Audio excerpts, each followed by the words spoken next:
45. There goes Davis. Oh my God! Davis is going to run it all the way back. Auburn's going to win the football game. Iguodala to Curry. Back to Iguodala. Up for the layup. Oh, blocked by James. Welcome to the 10th edition of the Playbook Podcast. I'm your host, Myer and Cash. My co-host for today is Cash Pinka. Make sure you follow us on All Rock Productions YouTube channel and make sure to follow us on Spotify. It's Cash NBA season opener. How are you feeling? The Villanova Knicks? I'm very excited. Well, not anymore. Not anymore. They traded. But to kick it off, Boston versus Knicks. Celtics win 132-109. Jason Tatum had 37 points, 10 assists, and 3 rebounds. Jalen Brunson for the Knicks got 22 points, 2 assists, and 1 rebound. And then the Lakers versus the Timberwolves. Lakers win 110-103. Anthony Davis went off for 36 points, 4 assists, and 16 rebounds. Anthony Edwards had 27 points, 3 assists, and 6 rebounds. And Bronny James. 1 rebound in 3 minutes with his dad. They checked in at the same time. He was mic'd up. It was so magical. It was so magical. LeBron gave him a pep talk. Definitely overhyped, though. Yeah, bro. But Karl Anthony Towns didn't have the effect on the Knicks that I thought he would, but He's playing about the same as Julius Randle. no, I would say he's a little bit better. But defensively, I feel like Julius Randle's a little bit better in that sense. But sadly, only 2 games to talk about for the NBA. So moving on to the NFL, D-Hop to the Chiefs. We're three-peating. No doubt in my mind. Three-peating. We traded a conditional 4th-round pick. So it can either be a 7th-round pick or a 4th-round pick. So excited about that. And then other players that are being shopped around are Cooper Kupp and Matt Stafford, Deontay Johnson, and Mike Williams from the Jets. So Cooper Kupp, I don't think will go to the Chiefs anymore since the Chiefs just traded for D-Hop. But I don't know. There's a lot of good landing spots for Cooper Kupp. Broncos, Raiders, even the Bills. The Bills still need that wide receiver 1 because I feel like Khalil Shakir is not that wide receiver 2 that you want. The Denver Broncos won against the Saints 33-10. Javonte Williams comeback game. After that ACL injury, he's come back and he looked really good. Jacksonville versus Patriots 32-16. Jacksonville coming out on top. No shock there. Seahawks versus Falcons. Seahawks win. Buffalo's versus the Titans 34-10. The Bills obviously won with what's his name? Amari Cooper scoring his first touchdown as a Buffalo Bill. So that was kind of cool. Bengals versus Browns 21-14. If I'm the Browns owner, I'm just selling the franchise. I'm selling it. That was way too close of a game for the Bengals. Yeah, I agree. Deshaun Watson tore his Achilles, right? Yeah. Just awful team. Nick Chubb is back, though, and he scored a touchdown, so that's kind of exciting for them. Packers versus Texans, very good game, but C.J. Stroud only had 86 yards on the day. How do we feel about that? Definitely not playing how some people thought he was going to play at the start of the season.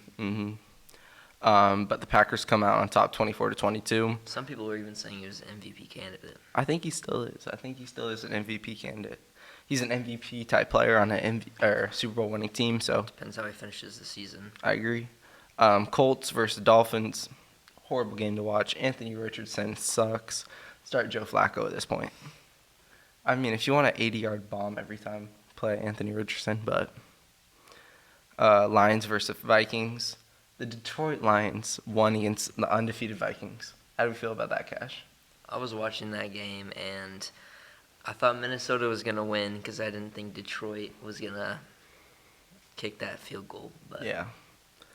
I thought, I don't know. I don't know.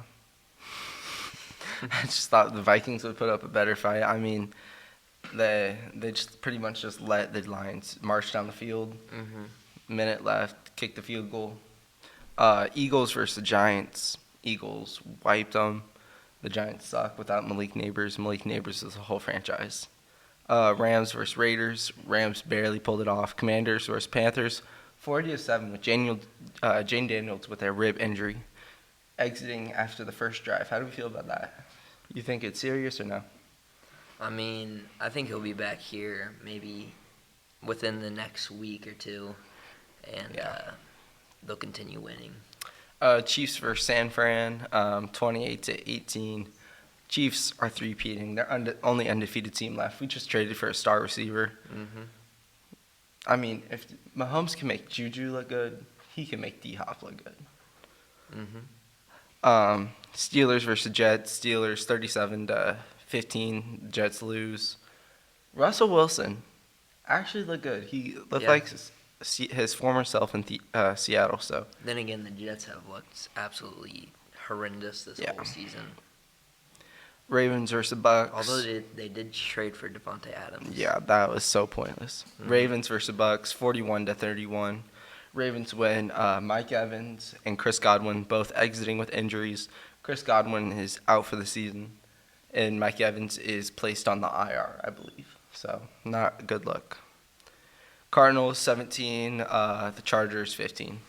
Very awful game to watch. Now, a word from our sponsor, Baron Concrete. Baron Concrete has been working locally and commercially in the Rose Hill area since 1980. They've been a part of major projects in the Rose Hill, Wichita area. If you have any questions, please contact them at 316-618-6087 or their website, baronconcrete.com. The Rose Hill Rec Center was created in 1973 and has been a staple in the Rose Hill community as a place to work out and enjoy fitness. They have a 24-hour fitness center where you can work out in numerous ways. Their office is open 7:30 to 5 on Mondays through Fridays and closed on the weekends. They also have numerous rec leagues ranging from basketball to baseball for all ages. You can contact the Rose Hill Rec Center at 316-776-9880. So, Cash, K-State, obviously, one of the best teams in the nation right now. Whipping up on West Virginia, 45-18. Avery Johnson playing well with 3 carries for 27 yards. He had a QBR of 96. He had 3 touchdowns. So, I mean, he's light like that. Avery Johnson's just a dog. Dylan Edwards had 3 carries for 27 yards and a long of 24. So, not very big impact on the game, but I think we need to get him the ball a little bit more because he has those explosive runs. DJ Giddens had 19 carries for 57 yards. Don't like those numbers. He only averaged 3 yards on the day, 2 touchdowns, and a long of 18. But most of the yards this week came through the air with Avery Johnson. Mm-hmm. Moving on to Alabama, true freshman, 17-year-old Ryan Williams. He had 649 yards on the season, 7 touchdowns, and an average of 29 yards per catch. Those are Heisman numbers. Those are Heisman numbers. And he has 31 receptions on the year. Speaking of Heisman, Ashton Jeanty has been looking incredible this season, looking like a mix between Marshawn Lynch, maybe a little Derrick bit Henry, Adrian Peterson. He's had 126 carries with 1,248 yards on the season with a 9.9 average, 17 touchdowns, and 9 receptions for 1 touchdown. So he has 18 total touchdowns this season. 0 fumbles. He hasn't fumbled his whole college career. that's crazy. But yeah, he's been looking pretty good. I think he's probably one of the top Heisman runners right now. I think he is the Heisman winner this year. Some people saying it's going to be the Colorado boys. Mm-mm. Absolutely not. Shiloh Sanders sucks. Shadur Sanders. I'll give him that. He might be an NFL prospect, maybe a second rounder, but I don't feel like he's that good. Mm. Travis Hunter, obviously an elite 2-way player, but we'll just Not good enough. No, not good. Not good enough to win the Heisman and hit that Heisman pose, I feel like. No.